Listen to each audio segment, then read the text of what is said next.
Hello friends, this is CGPSC mains programme for sociology revision and आज जो topics हम करेंगे वो है पुरुषार्थ और सोशल स्ट्रैटिफिकेशन मतलब कि सामाजिक स्तरीकरण। ये दो टॉपिक्स आज हम इस लेक्चर में कवर करेंगे। जो पहला टॉपिक है हमारा वो है पुरुषार्थ। पुरुषार्थ का हिंदी भी पुरुषार्थ है, इंग्लिश भी पुरुषार्थ है ना। इसका मतलब क्या होता है और ये टॉपिक बहुत इंपॉर्टेंट है, 3 बार पूछे जा चुके हैं। 2014 में पूछा गया 60 वर्ड्स में, 2017 में पूछा गया 30 वर्ड्स में और 2018 में भी पूछा गया इसको 30 वर्ड्स में। तो हम ये कह सकते हैं कि ये जो टॉपिक है वो काफी इंपॉर्टेंट है। नाउ पुरुषार्थ है क्या? तो जो पुरुषार्थ है वो क्या है? फिलोसॉफिकल बेस है किसका? हिंदू सोशल ऑर्गेनाइजेशन का। हिंदू जो सामाजिक संगठन है उसका ये फिलोसॉफिकल बेस है ना। आगे इसका पर्पस क्या है? इसका पर्पस है is to fulfil all the objectives of man. Man के ऑब्जेक्टिव्स को ये फुलफिल करता है। इसको हम ऐसे समझ सकते हैं कि जो मैन है, जो ह्यूमन बीइंग है, जो मैन वो 4 चीजों से बना हुआ है या फिर उसके 4 कंपोनेंट्स हैं, है ना। हार्ट, बॉडी, सोल, माइंड, है ना। दिमाग हो गया, उसका आत्मा, शरीर, मन, ये 4 कंपोनेंट्स है ह्यूमन बीइंग के।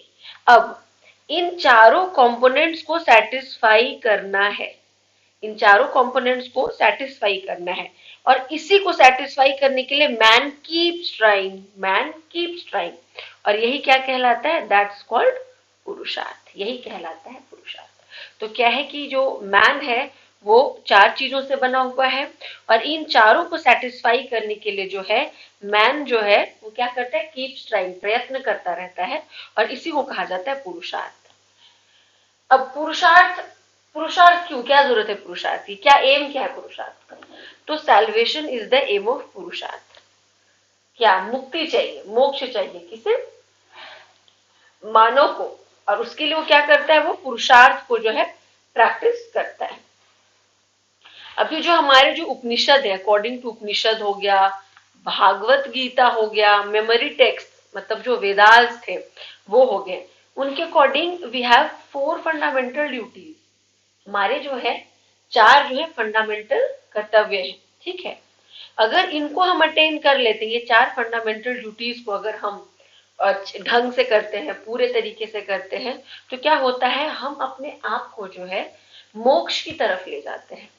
That is after the attainment of which, that is these 4 fundamental duties, one can free himself or herself from the cycle of birth and death, and that is what, that is salvation। जन्म और मृत्यु के चक्र से बाहर निकलना यानी कि मोक्ष, मुक्ति, सैल्वेशन की प्राप्ति हो जाना। नाउ अब ये 4 जो फंडामेंटल ड्यूटीज हैं जिसे हमें पूरा करना है या जिसका हमें पालन करना है, ये 4 क्या क्या है? पहला है धर्मा, पहला है धर्म, दूसरा है अर्थ, तीसरा है काम और चौथा है मोक्ष।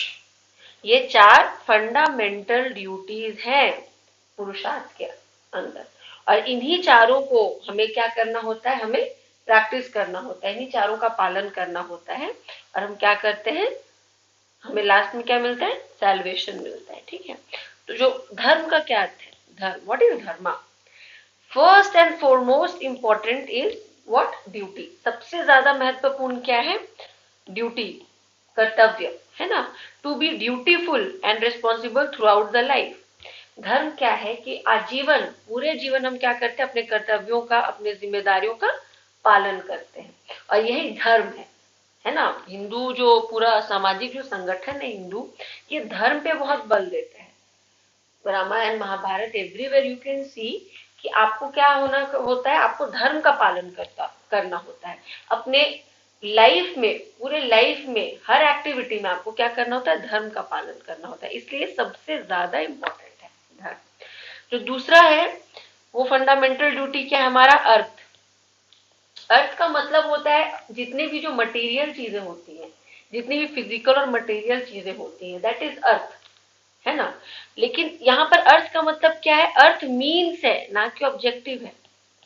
मतलब एक प्रकार का क्या है ये? मीन्स मतलब एक जरिया है किसी चीज को पाने का, ना कि ऑब्जेक्टिव। ये कोई लक्ष्य नहीं है, ये बस माध्यम है, अर्थ है ना। फंडामेंटल ड्यूटी वाला जो अर्थ है उसका मतलब है कि यह माध्यम, तो ये माध्यम है क्या, इसमें कहना ये चाह रहे हैं कि जो भी हम एक्यूमुलेशन करें, एक्यूमुलेट करें मटेरियल को, जो भी हम वेल्थ, धन की जो प्राप्ति करें, जो भी मटेरियल चीजों की प्राप्ति करें, वो कैसा होना चाहिए, वो धर्म के लाइन में होना चाहिए, धर्म के आधार पर होना चाहिए। Should be in line with और अकॉर्डिंग टू धर्म। मतलब जो भी हम धन इकट्ठा कर रहे हैं, जो भी आर्थिक गतिविधि हम कर रहे हैं उस धन को इकट्ठा करने के लिए, वो धर्म प्रिय होना चाहिए। Should be in line with dharma, ना कि अधर्म कर करके जो है धन एक्यूमुलेट कर रहे हैं, ये नहीं करना है। तो दूसरा फंडामेंटल ड्यूटी हो गया हमारा अर्थ। नेक्स्ट क्या है, नेक्स्ट इज काम। काम से क्या है हमारा मतलब, काम का मतलब है कि जो सारे हमारे डिजायर्स हैं, इंक्लूड्स ऑल द डिजायर्स, जो सारे डिजायर्स हैं जो कि हमारे लाइफ को एनहांस करती है और बैलेंस बनाती है। हमारे लाइफ को जो है, जो ज्यादा बैलेंस बनाती है, जो ज्यादा एनहांस करती है, वो क्या है, काम है ना, वो सारे डिजायर। नेक्स्ट है फोर्थ हमारा मोक्ष। मोक्ष से हमारा मतलब होता है कि अल्टीमेट ट्रूथ की प्राप्ति। अल्टीमेट ट्रूथ की प्राप्ति मतलब होता है मोक्ष। मोक्ष का मतलब होता है जन्म और मृत्यु के चक्र से बाहर निकल आना। इसी को जैन जो है वो क्या बोलते हैं, कैवल्य कहते हैं, और बौद्ध क्या कहते हैं, निर्वाण कहते हैं। ठीक है। नेक्स्ट टॉपिक जो है हमारा, दूसरा टॉपिक हमारा सोशल इंटरैक्शन, सामाजिक स्तरीकरण। ठीक है, सामाजिक स्तरीकरण, स्तरीकरण सॉरी। इसका मतलब क्या है, सबसे पहले तो ये कब पूछा गया है सामाजिक स्तरीकरण, एक बार पूछा गया है 2012 में, इन 30 वर्ड्स जो है सामाजिक स्तरीकरण पूछा गया है। ये है क्या, चलिए समझते हैं। Is the process of separating society in different stages और स्ट्राटा। मतलब कि जो ये सामाजिक स्तरीकरण है, ये एक प्रोसेस है, ये एक प्रक्रिया है। इसमें क्या होता है, समाज को हम अलग अलग लेयर्स में, अलग अलग स्टेजेस में, अलग अलग स्तर में जो है हम इसको डिवाइड कर देते हैं। एक तरीके से समझो, divide not in the sense divide, separate कर देते हैं, अलग अलग पृथक पृथक कर देते हैं हम इसको। ठीक है। इस प्रोसेस में होता क्या है कि जो हाईएस्ट और जो लोएस्ट यूनिट है सोसाइटी के, वो डेराइव होते हैं।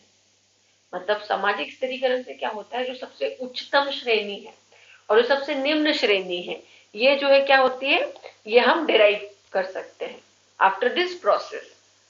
इसके फीचर्स क्या क्या है सामाजिक स्तरीकरण, है ना। ये पहले तो मैंने बोला कि ये एक प्रोसेस है जो क्या करती है, समाज को अलग अलग सेगमेंट में, अलग अलग सेक्शन में, अलग अलग लेयर में, what ever you can say, उसको क्या करती है, सेपरेट कर देती है, पृथक कर देती है। ठीक है। अब इसकी विशेषताएं क्या क्या है, फीचर्स क्या क्या है। पहला, यूनिवर्सल है। यूनिवर्सल का मतलब कि समाज के, ऐसा नहीं कि एक आध भाग में ये होता है, ये पूरे समाज में ही ये प्रक्रिया होती है। होगा तो पूरे समाज में ही, ऐसा नहीं कि समाज के किसी एक भाग में हो रहा है, किसी एक भाग में नहीं हो रहा है, ऐसे नहीं। ठीक है। रिजल्ट इन इनइक्वालिटी, डेफिनेटली अगर आप उसको अलग अलग सेगमेंट में सेपरेट करोगे तो कहीं ना कहीं इनइक्वालिटी जो है वो क्या होगा, वो जन्म लेगा, because of the social stratification. Next, इसके अलग अलग फॉर्म्स होते हैं, इसके अलग अलग रूप होते हैं। जैसे कि अगर वेस्टर्न सोसाइटी में देखें, वेस्टर्न सोसाइटी में होता है स्लेवरी, है ना। इंडियन सोसाइटी में देखोगे तो वर्ना सिस्टम। तो अलग अलग सोसाइटी में जो है सामाजिक स्तरीकरण का अलग अलग प्रारूप, आपको ये अलग अलग रूप देखने को मिलता है। अप्लाइड इन होल सोसाइटी, ठीक है, अप्लाइड इन होल सोसाइटी, पूरे समाज में जो ये लागू होता है। नेक्स्ट, सिंस एंशियंट टाइम्स, ये बहुत पुराने समय से हमारे यहाँ है, सिंस एंशियंट टाइम्स। बस पहले क्या होता था, ये चीजें जो होता था, सामाजिक स्तरीकरण जो होती थी वो पोजिशनल होती थी। मतलब जन्म के आधार पर, किसके बेटे हो, किस कुल में पैदा हुए हो, इसके आधार पर जो है सामाजिक स्तरीकरण होता था। अब ये ज्यादा प्रेजेंट टाइम में, अब ये ज्यादा क्या हो गया, अक्वायर्ड टाइप हो गया।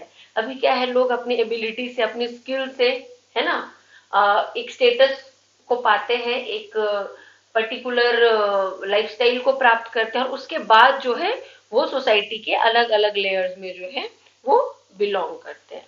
आईएएस क्लास है भाई, बैंक कलर क्लास है, for example I am telling. तो अब ज्यादातर ये इसका जो नेचर हो गया है वो अक्वायर्ड हो गया है, और पहले जन्म उनके आधार पर होता था, किस स्कूल में किस राजा के यहाँ पैदा हुए उस हिसाब से। नेक्स्ट है बेसिस, इसके क्या क्या है, human and cultural. Human and culture, कई बार क्या होता है, जो स्तरीकरण होता है इसके पीछे जो कारक होते हैं वो क्या होते हैं, ह्यूमन होते हैं।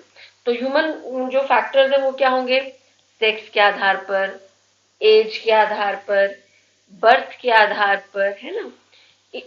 इन सभी बेसिस के आधार पर जो स्तरीकरण होगा उसको हम ह्यूमन फैक्टर्स, ह्यूमन फैक्टर्स के आधार पर हम बोलेंगे स्तरीकरण है। और कल्चरल फैक्टर्स में क्या आएंगे, तो जैसे कि ऑक्यूपेशन हो गया, है ना, क्या ऑक्यूपेशन है ना, उस हिसाब से आप लोगों को अलग अलग किया जा रहा है सोसाइटी में, अलग अलग किया नहीं जा रहा है, मीन समहाउ एक स्ट्रैटिफिकेशन हो रही है सोसाइटी में, समहाउ एक लेयर जैसा बोलो क्रिएट हो रहा है, एक सेगमेंट जैसा क्रिएट हो रहा है सोसाइटी में। तो रिलीजियस बिलीफ के आधार पर हो गया, है ना, पॉलिटिकल बिलीफ के आधार पर, ऑक्यूपेशन के आधार पर, कई बार क्या होता है सोसाइटी जो है उसका अलग अलग स्तर जन्म लेता है। और एक human factors like sex, age, birth, इसके आधार पर भी कई स्तर समाज में पाए जाते हैं। यूनिवर्सल, मैंने पहले बोला कि ये क्या है, किसी एक जगह नहीं होता, ये हर जगह होता है, ये पूरा यूनिवर्सली ही पाया जाता है। ठीक है, so this is it, thank you.